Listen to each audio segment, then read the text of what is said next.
All right, we'll go ahead and get started today. Welcome to our technology mod for February. Today, our topic is technology and you. And my name is Angelina Alpert. I am a research assistant at the University of Missouri, Kansas City Institute for Human Development. And our mod series is co-hosted by Missouri Assistive Technology. Today, we are going to go over some announcements and have a overview of Missouri No Wrong Door, and then find out the answers to the questions you guys had. This month's topic was really finding out what you guys needed more information on. So we'll go ahead and get into that. So some quick announcements. The 8th annual Charting the Life course showcase is coming up in April. It's going to be April 23rd through 25th in Kansas City, Missouri. We are doing something new this year. We're really excited about it. The second day of the conference is going to have a technology focus to it. So we're going to have a really cool technology keynote. And then we're also going to have almost an exhibit kind of thing in the afternoon. And you guys will get to see all kinds of technology. And I will go ahead and put the registration link in the chat in a little bit. Missouri Assistive Tech also has Power Up coming up. That's going to be April 8th and 9th, so a little bit before the showcase. And I will let Kara or Scout add anything to that if they wanted to. Otherwise, I will go ahead and put the registration link in the chat.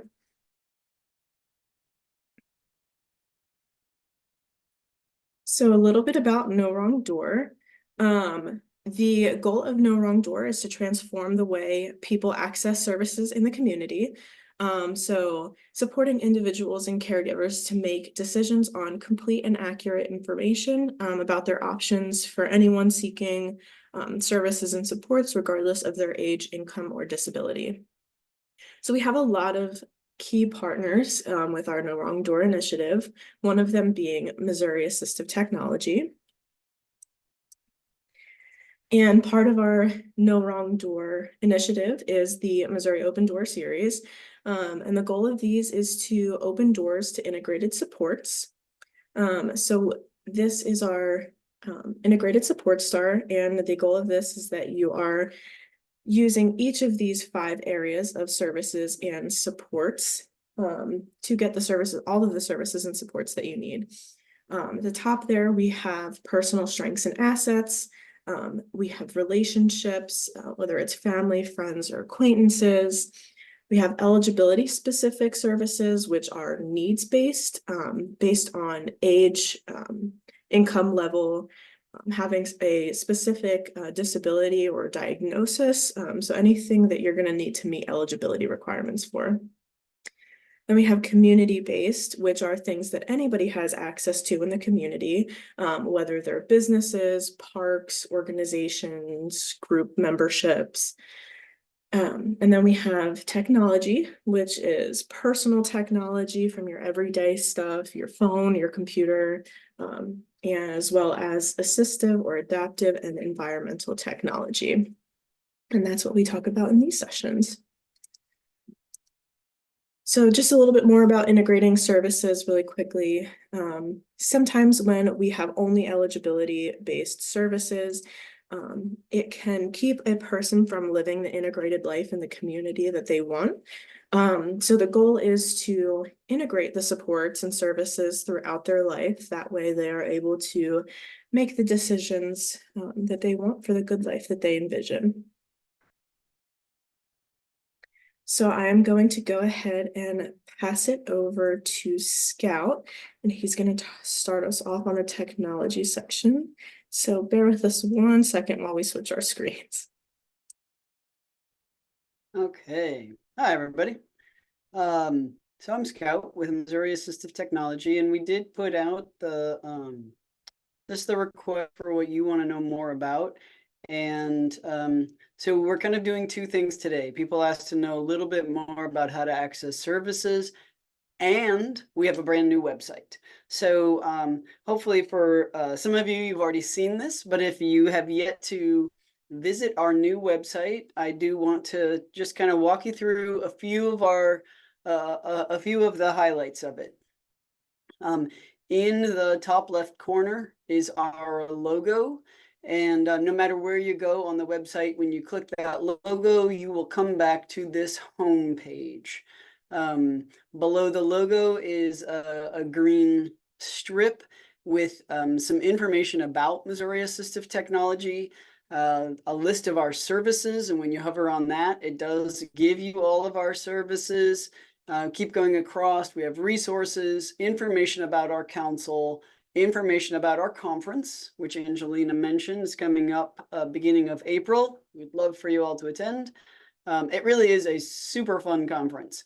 It is, I've been attending for a good number of years, and it really is the kind of conference that feels like it's just getting better and better.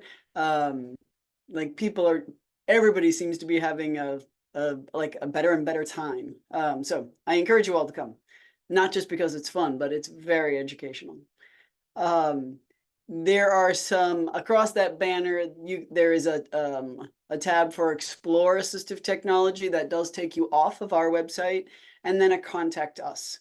I'm going to focus on two of these tabs for the next few minutes, and actually I'm going to start with the second one because it's pretty quick. It's the Resources tab.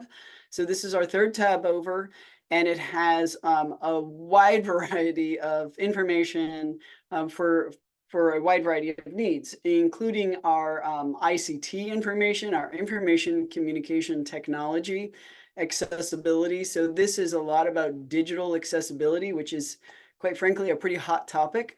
So if you want more information on that, feel free to pop into that tab. There's information on accessible educational material. I'm going to click on the funding resources. Oh, sorry, it's just a little slow. And what this pulls up is information about our programs, the MOAT programs, state programs, national, disability-focused organizations that might fund service, and then disability specific. So that is where you can pop into any one of these and see all the options that we have curated for funding. So it's a nice option to be able to go into that and see what you want to dig more into. And when you just click on the tab, it pulls up each of those as a separate icon, which is kind of nice. All right, so I'm not going to spend any more time on the Resources tab. I'm going to go over to the Services tab.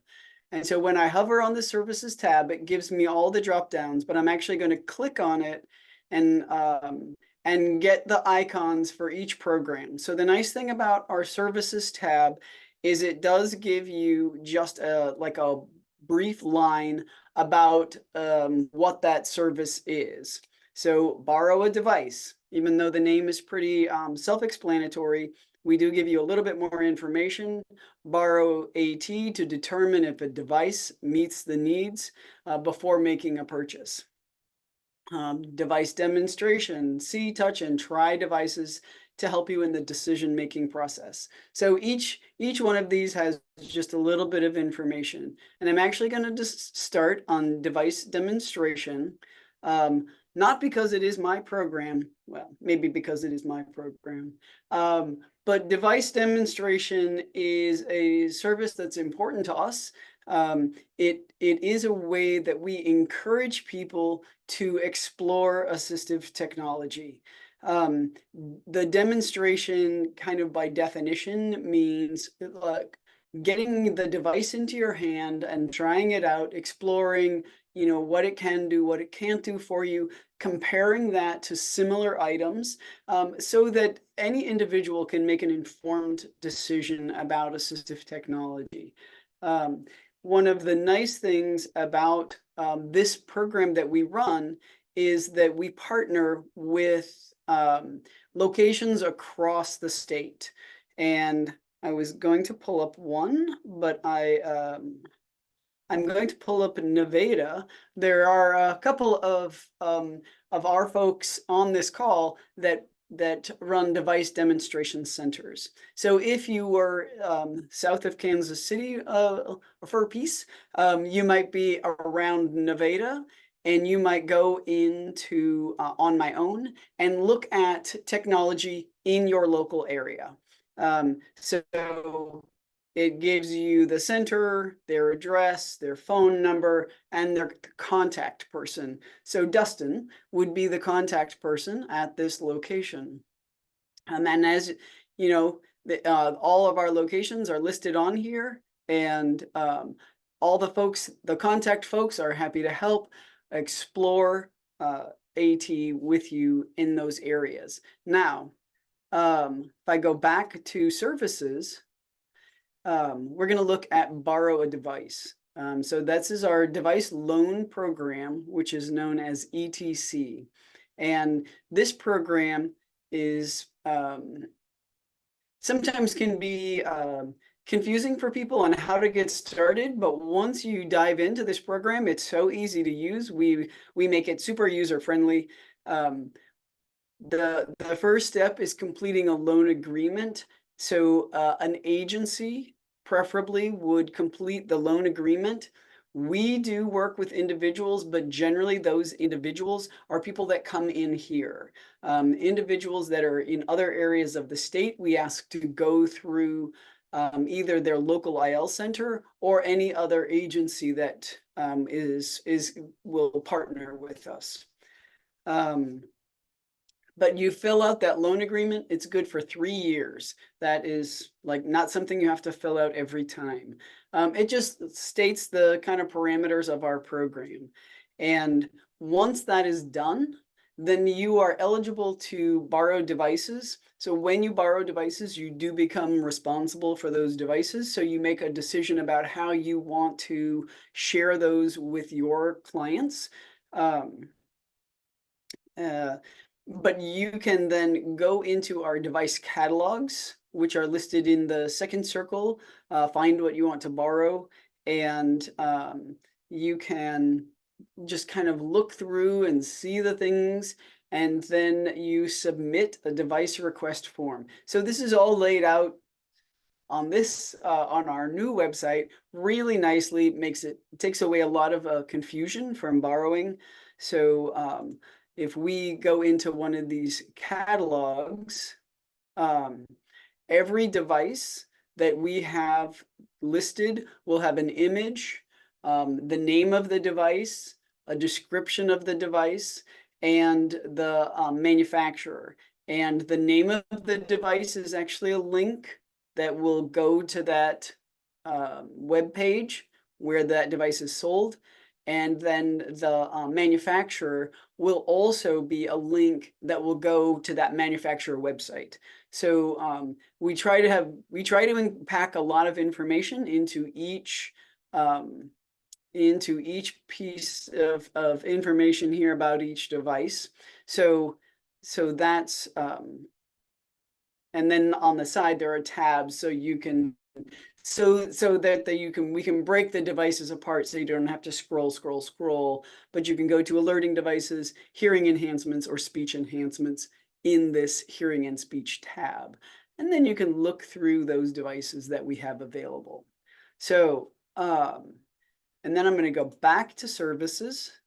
If anybody has any questions about any of this, feel free to put them in the chat or even unmute and ask. So the rest of our services, we have device reutilization, we have financial loans, which I think is an interesting tab to talk about a little bit here. So if somebody needs equipment and there isn't a funding source, we actually have a program where we can be the loan entity, and you can borrow money from us for that assistive technology. And again, there's just a lot of information right on our website, and you can call and speak with Eileen if you have questions about that. We are a fairly small staff here, and so you just get to talk to the program coordinator when you call. And there is more information about our conference. It is the last tab on the services tab. So if you want to know more, who's going to be speaking, what's the agenda look like, please go to our conference tab for on our website and you can learn more, or just give us a call. We also do a variety of trainings such as this. Also, I'm going to a SB40 conference this weekend. We have lots of things.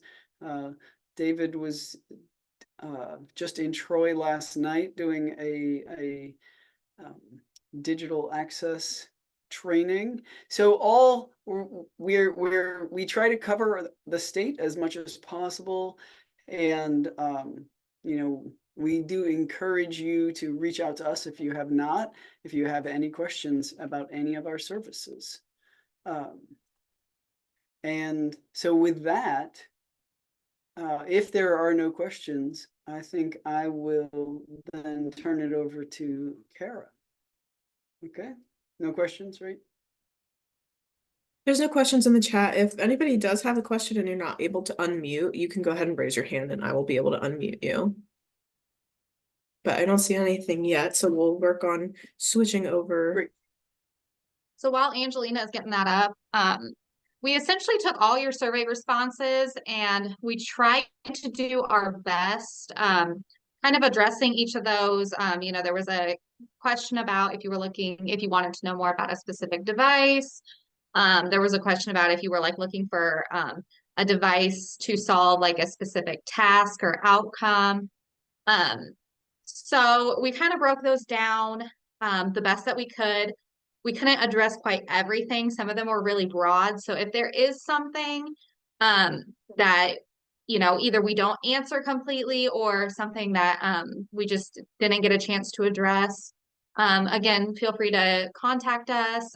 You can ask at the end if there's anything that we didn't get to cover. We'll try to leave a little bit of extra time at the end for that. So these were just kind of some of the topics of the survey. So I will go through each one of these a little bit more specifically.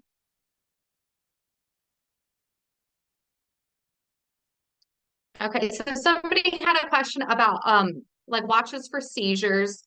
So I do have to say a lot of companies don't like to advertise or like they don't like to guarantee that they are a watch that will detect seizures. Just because, you know, of the liability issue with that, especially, you know, if you don't have seizures that have like a lot of like compulsive movements, you know, they don't want to guarantee that. They don't want to be held liable for anything like that. But this is just kind of what I found out there. So that first watch, it's just called the Embrace 2. So again, like these are just, it's just like a standard watch. I don't know if that's magnetic or Velcro. But this is also, the Embrace 2 is like the only, I guess, FDA approved, quote unquote seizure watch. So it does require a prescription from your doctor to get something like that. So that is an option out there. The middle one, again, it just looks like a regular watch. It's called the SOS smartwatch. So that one was more, it will detect, like they say seizure-like movements. And then they also have like fall detection. And I will say for all three of these, they do require a subscription, like a monthly subscription. Because kind of the idea is if they do detect anything that they think is a seizure, the kind of idea is to be able to alert those, you know, emergency contact people that you have set up for that. So they do require a monthly subscription, and then you also have to pay for the price of the watch on top of that. And then we'll send out a device list, like a spreadsheet with all of these. And I'll kind of talk about the price in that too. So just if you're curious, and I'll add the links to that as well. And then the last one, It is called the Seize Alarm. It is an app, and then it pairs with an Apple Watch. So again, it does require the subscription. So this one, I guess, will work. It says it will work without the Apple Watch. I'm not exactly sure how that would detect, maybe, just if you have like your phone in your hand. But that obviously isn't as convenient as just having a watch around all the time.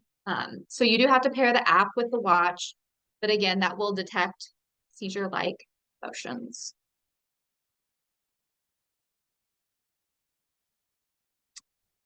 We had another question about simple smartphones.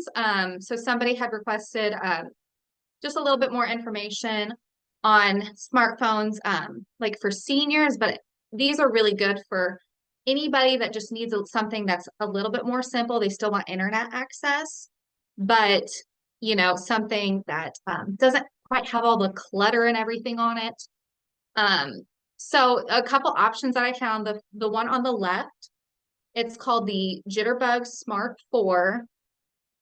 So that one is, it's like a dedicated phone that is set up like this. So you can kind of just see it has the home tab, at the top, and then it's just listed, phone, text messages, camera and photos, web browser, email. So you still have access to all of that stuff. But, like I know, like on an iPhone, you have like, 1,000 different apps, and you can have your background screen and this and that. So this one is just very nicely laid out in just kind of almost like a list format. And it still has the pictures with them too, indicating what it is. So like, for the phone, it has, what looks like an actual cell phone and everything. So that's just a little bit easier of a device to navigate, and you still have internet access too. So you can still make your video phone calls, you can still access the internet, email, all of that.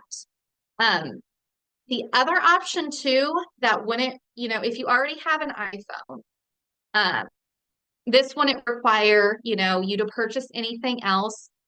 This is called, Apple iPhone, they have an accessibility feature called Assistive Access.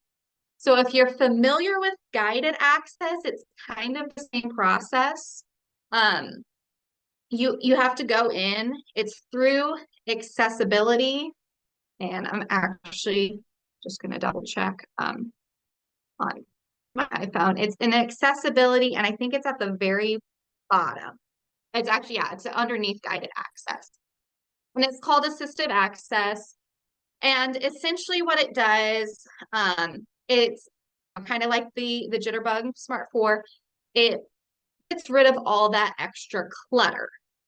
So if you only, want to be able to see just a few different icons at a time, like, your phone calls, your text messages, your photos, you can go through and you can set it up to where either it's going to be in a list-like format, like on the left, or you can still keep your icons like it shows on the right. So it just depends on what setup you'd like. But you go through, when you set up assistive access, again, it's like guided access. You have to go in, you have to put in a code, and you set it up with the icons that you want, and you lock it in. I think it's like that triple click, and you lock it into assistive access. So you can get out. You can still have access to all of, the other apps that are on your phone. Doesn't get rid of anything. I've tried it on mine, and so it's just kind of like almost an overlay of just with the icons that you want to see. So especially if you have somebody that's elderly, they have an iPhone, but they think that it's too much, you can just set it up with assistive access just to have that overlay. And you could, give them the code and everything so they can get out when they want to. But again, they could just do that triple click and then get back into assistive access just to see the few icons that they want to see for most of the time.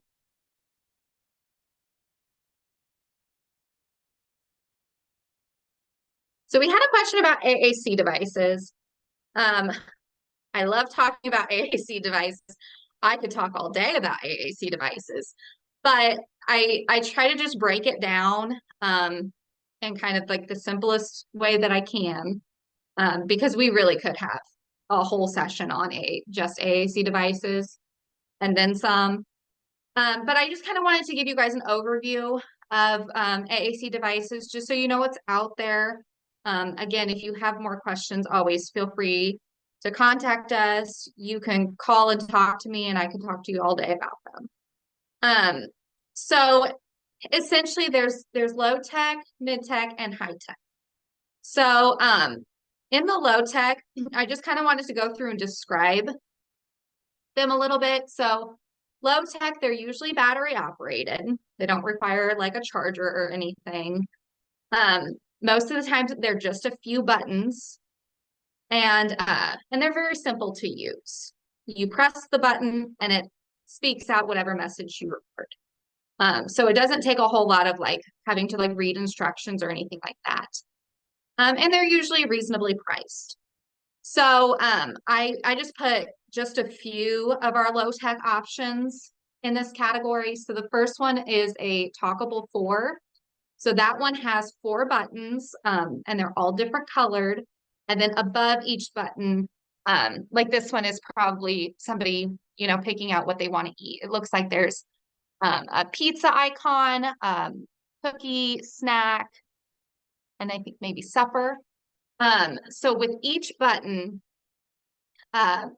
you record it yourself. So you could say just pizza or I want pizza, and you press that button, and it'll say whatever you record. The second option, kind of a little bit to the right of that, those 3 buttons, those are called talking bricks. So they come in a set of 3. There's a blue one, a green one, and a red one. Again, you record whatever you want it to say. Once you press that button, it'll speak that. And those are really cool because you can connect them together or take them apart.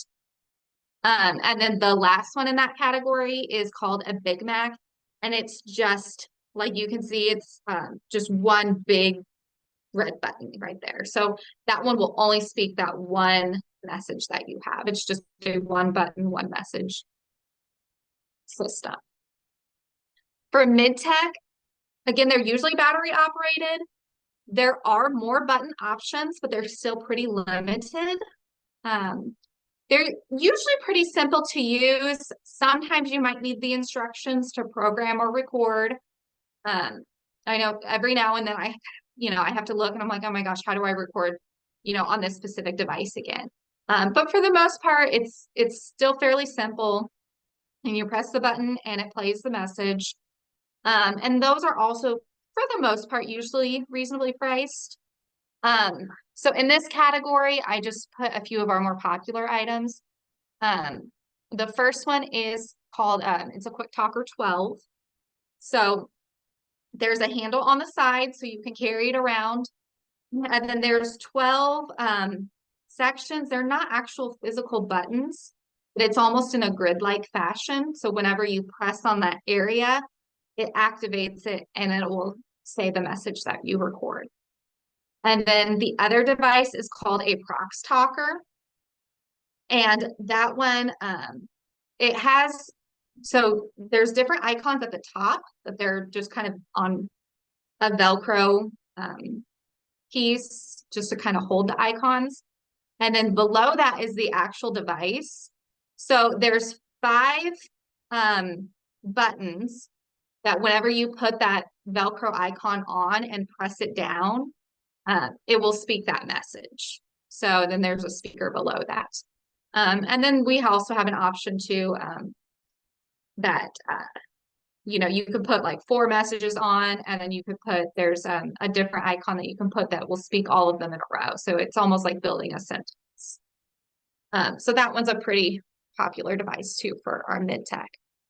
And then our high-tech devices, which are our most popular devices because they are most customizable. Those are usually, they're tablet-based devices. They need to be charged regularly. They probably almost, if you're using it every single day for a majority of the day, you're going to have to charge it probably every night. They do have more options to, to customize everything.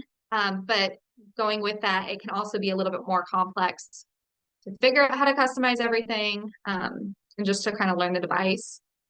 And then there's what we call dedicated devices. And dedicated devices, they're only going to have the communication aspect on it.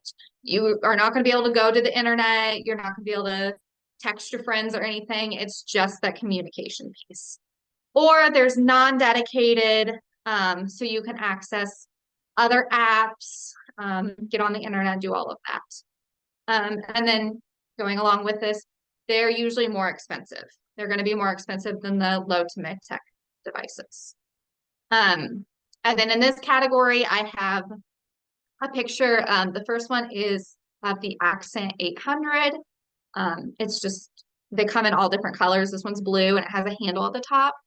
And the Accent 800 or the Accent 1000, they only have the lamp vocab. They have some other different vocabularies, but they're kind of dedicated to that specific vocabulary. So that one does have the lamp communication piece on it. And then the one to the right of that, that is a ProSlate. And a ProSlate is a iPad-based device. So you can have any app on it. This one just happens to have touch chat, so you can see the touch chat app with all the different icons on it. And they've built the sentence, "Can you go with me?" So again, it has the handle at the top, so you can kind of carry that around too. And then I'm not going to touch too much on this because Angelina will send out the slides, but just so you guys know, if you're wondering where to get started, these are the big AAC companies that we work with: PRC, Saltillo, Forbes, and Tobii Dynavox. They all kind of have their own different, devices and everything. I will say, unless you're looking for something very specific, like if you're looking for, an eye gaze based device, or anything, or you do need an actual dedicated device, I wouldn't, harp too much on the different devices. And I think it's more about the communication, app that goes with it, and things like that. And then Angelina, if you'll go one more slide. Something else I wanted to touch on is just AAC apps, because you don't necessarily need those specific devices. Those devices are usually pretty expensive. So if you already have an iPad or a tablet, or even just on your cell phone, some of these apps do work on your cell phone as well. Some of them don't like to play well with cell phones because cell phones are small and they have a lot of icons. But you can just kind of see what's available, what's out there. But I wanted to put out some apps as well. And then I just put a little star next to the ones that are free too. So if you're just kind of wanting to just get started and see if, an AAC device or app is what you need or what your client needs or child needs or whoever, you can start with these. And then again, like Scout said, we do have the device loan library. We have iPads. We don't have a lot of iPads right now because they're all out. But we do have all of these apps in our, app library. So if you did want to try anything out, because some of these apps can be expensive. So if you wanted to try it before you decided to make the purchase yourself or decide, which one would be best, you can always borrow an iPad from us and try one of these apps or multiple. Somebody had a question about just a device recognizing emotions. So there's one called the Emotimeter app, and you kind of like scan and it'll like say that you're like 92% happy, or it kind of gives you that indication of, based on like facial features, what emotion it thinks that you are or somebody else is. So that is an option out there. The other one is called the QT robot. And that one's kind of designed for like for teaching emotions. So as you can they have some different icon or pictures on here. So, and it even has like a little robot with arm movements. So in the top left, it has, like the sad emoji. And so it kind of looks like the robot, you can kind of see the frown on its little screen face. And then next to that, it has happy emoji. The robot has a smile, its arms are up. And then the bottom left, I think that's supposed to be like a surprised emoji. So its mouth is open, its arms are up.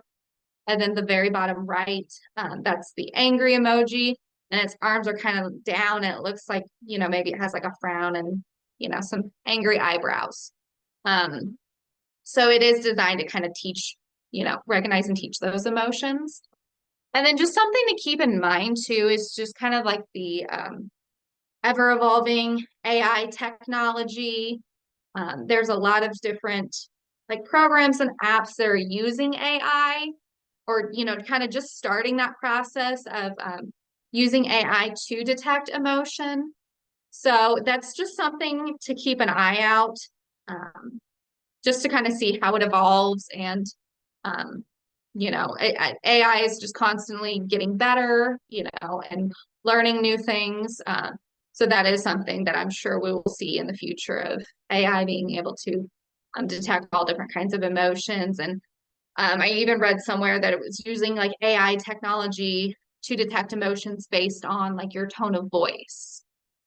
So that's something just to keep an eye out because I'm sure that will be, another big game changer.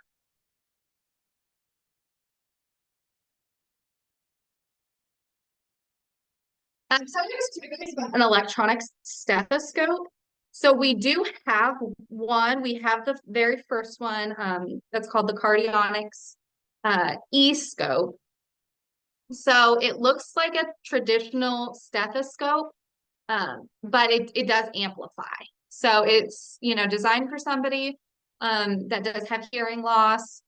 This one, well, this picture, it looks like just like the normal, stethoscope, like earbuds that go in. But I think you can, like ours have the actual over-the-ear headphones to try that out with. So, so if you are interested, it is something that is in our device loan library. I did want to add a few other ones too, just because there's more than just that one out there. There's more than just what we have in our loan library. So the one in the middle, again, it looks like a traditional stethoscope, but this one also shows the app on the phone that it pairs with. So it's the 3M Littmann Core digital stethoscope.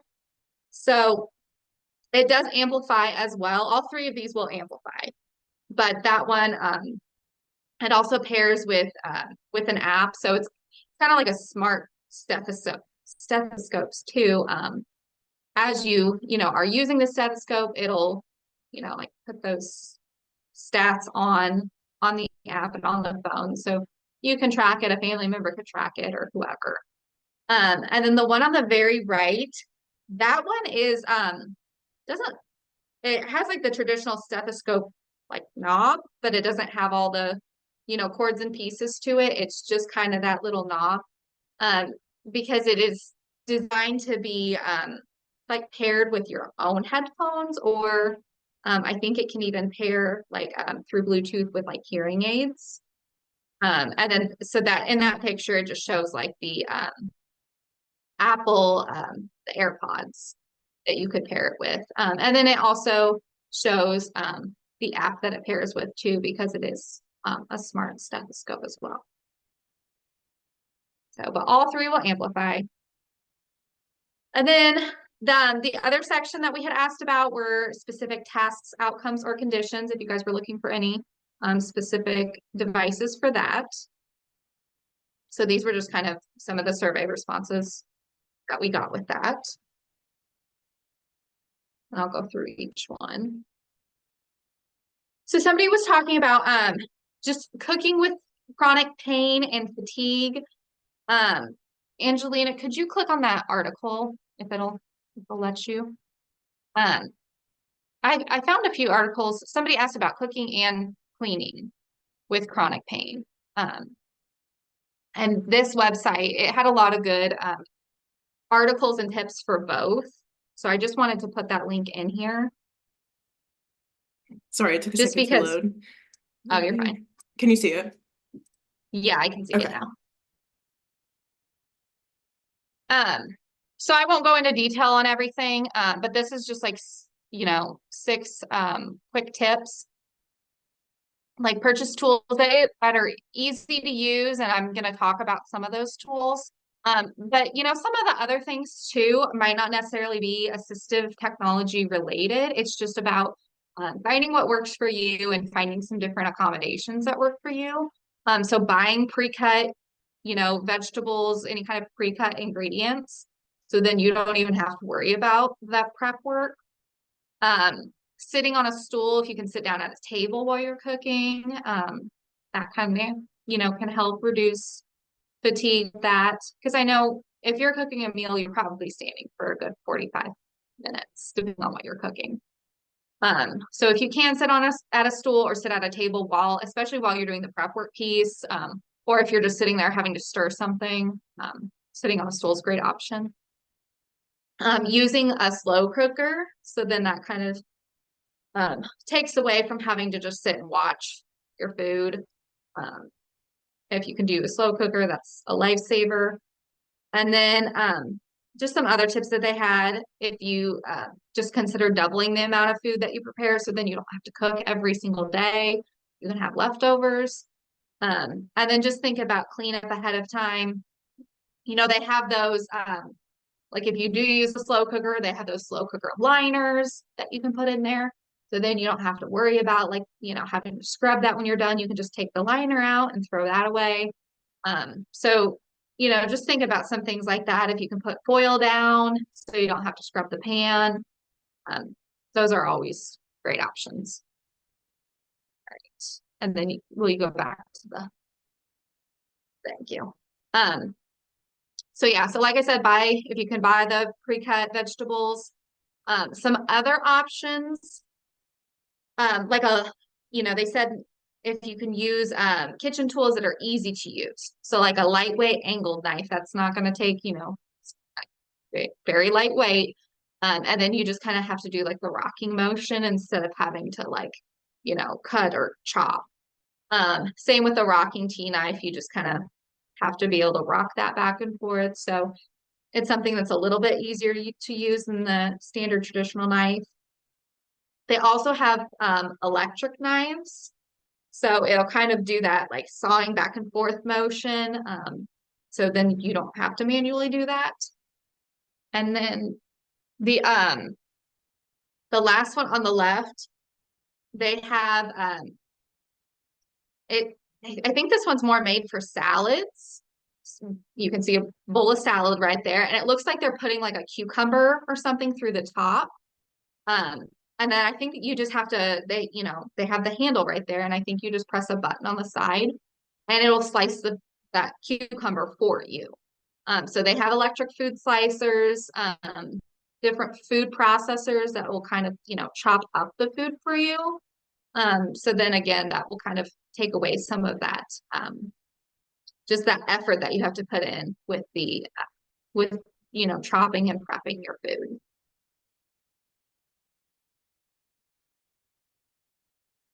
And then just some other devices. The one on the very left is an electric can opener. So that one looks like a little oval, and then you stick it on your can and you press that button and it'll go around and it'll open the can for you. So then you don't have to, you know, take the hand can opener and crank it yourself. You can just put that on and it'll do that for you. The next one is called an automatic pot stirrer, and it does exactly what it says. So this one got a pot cooking, you know, some kind of like soup or something on the stove, and then the device is in it, and once you start the device, it just kind of rotates around and it just automatically stirs whatever's in there for you, so nothing burns or anything, and it gets all mixed up. So So that kind of takes away again the effort of having to sit there and stir and stir and stir while you're cooking. Some other just considerations to think, just some lightweight pots and pans. And then in a slow cooker again, if you can use something like a slow cooker, so then you don't have to stand there and you know, watch your food cook. And then cleaning with chronic pain and fatigue. So I'm just going to leave this link in there. If you guys want to go read that article, you know, after Angelina sends out the slides, you can. But just some, you know, there are some devices in here, and then just some kind of thoughts and considerations. So that very first one, that's called a laundry turtle. So it kind of looks like a turtle, but it's essentially like a flexible basket. So it's kind of designed like you stick it in and then you like rotate the drum of the dryer. And once you fully rotate it, it catches all of those clothes. And then you could just take that basket and then, you know, take it to your bed or couch or wherever's easiest for you to fold your laundry. But then you don't have to, you know, it takes away like the bending over aspect and having to pull everything out yourself. So that's a really handy device. The next one is a Roomba. So again, just like that little circular vacuum, that will automatically vacuum for you. I will say look out for deals on this, because I, you know, had the mindset, I was like, oh my gosh, those are, you know, and they are expensive, don't get me wrong, but they do have deals. I ended up getting one that was like 70% off, because Amazon was doing like a flash deal. So just keep an eye out for deals like that, because, you know, you could get something, you know, a lot cheaper. And then, you know, and it's nice too, because then you don't have to worry about sweeping every single day, cleaning up all of that. Sweeping can, you know, having to bend over, that takes a lot of effort. So, and then that can cause injury and pain and whatnot. The next one is just an electric scrubber. And then the very right one is just a long-handled, I think that one's just a long-handled like mop. So just think of things that you can use that have the longer handle, stuff that, you know, doesn't require quite as much bending and, you know, having to hunch over and scrub down. If you can use something that has a longer handle or use something that's electric that can kind of do that work for you, that's always a better option. And then somebody had a question about just eating with trimmers. So the first two spoons are very similar. They have like the gyroscope, so it's kind of designed to counteract if you have any tremors. These are more for like mild to moderate tremors. So the first one, I still don't really know how to say it. I think it's the Gino spoon. And then the next one's the Lipware Steady. So again, as you know, as you're kind of eating and if you do have tremors, it's supposed to just kind of counteract that and keep the spoon a little bit more steady. The next one, the one on the very right, it's called a stable slide. I was trying to get a video of exactly how this works and how it looks. So you can, you know, the person has their arm through the device. And then it looks like the device kind of tips down, you know, where their food is, and then lifts back up. And I think the idea is just to kind of keep their arm more stabilized, for if there are tremors, and then you can kind of bring your mouth to your spoon or fork or whatever. So that's an option. And then a little bit more high-tech options. There's the Kneader Eater. So this one, so they have a manual and a robotic option. So this one is the manual on the very left, and it's trying to think of what the bar thing's called.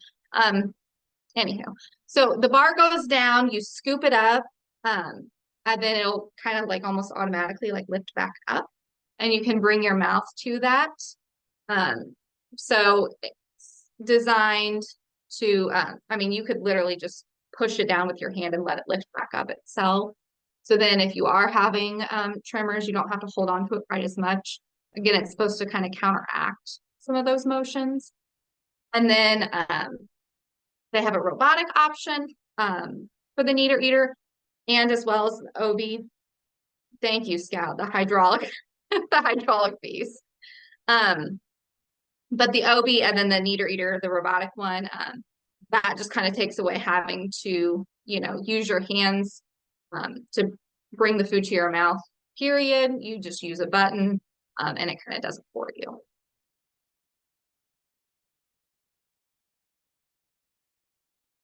So some people had asked about like smart home devices for safety and security, and then just increasing independence at home, like for individuals that are living at home.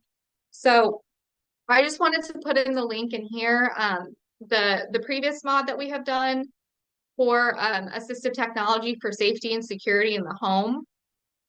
There's just a lot of good information in there, and I kind of go a little bit more into specifics of those devices.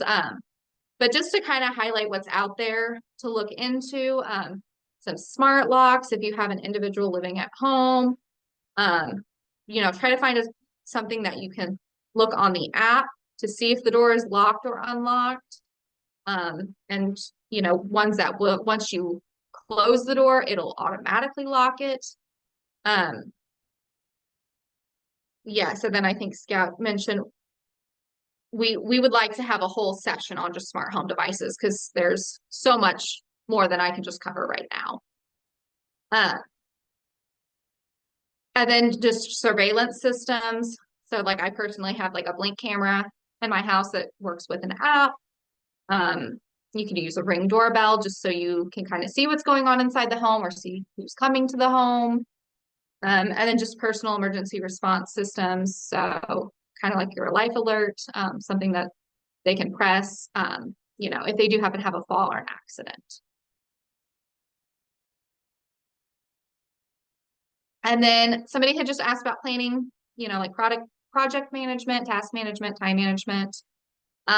So there's a few different things I found. The Remember the Milk app, that one just kind of, you know, you set up your different tasks, you can prioritize them.